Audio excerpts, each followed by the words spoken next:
Hi, welcome back.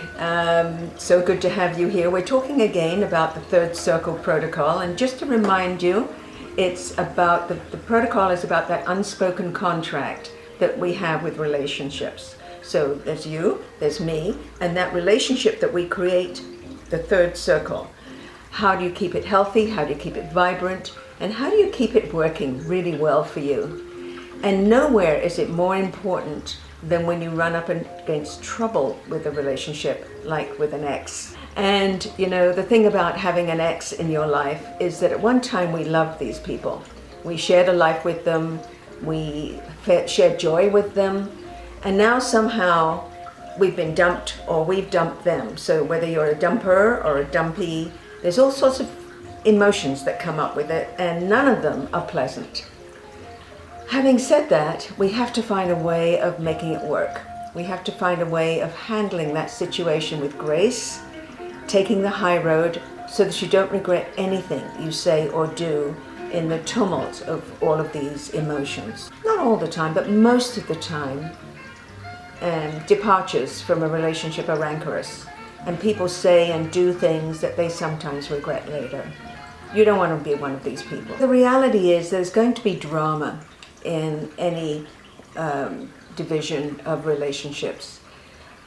People are going to feel hurt, abandoned, sometimes vicious, and that's not you, of course, but the other person.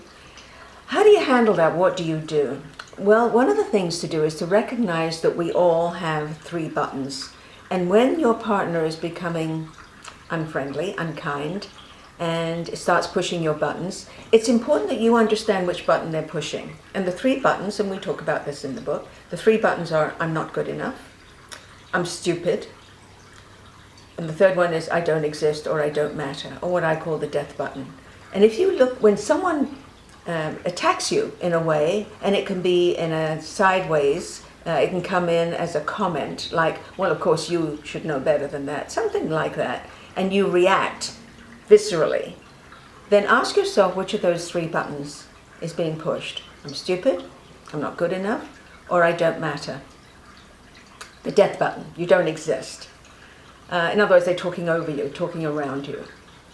So when you work that out, when you find out what button that's pushed, it does 2 things. First of all, it gives you space so you don't react immediately, you don't come out of your lower self, you come out of it out of your higher self, your best self, because you've given yourself time to think.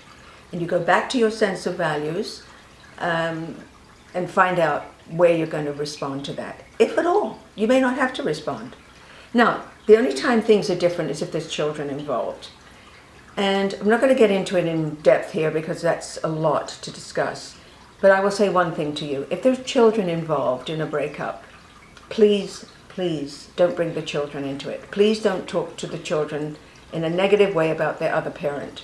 Because remember, your child is half of that parent.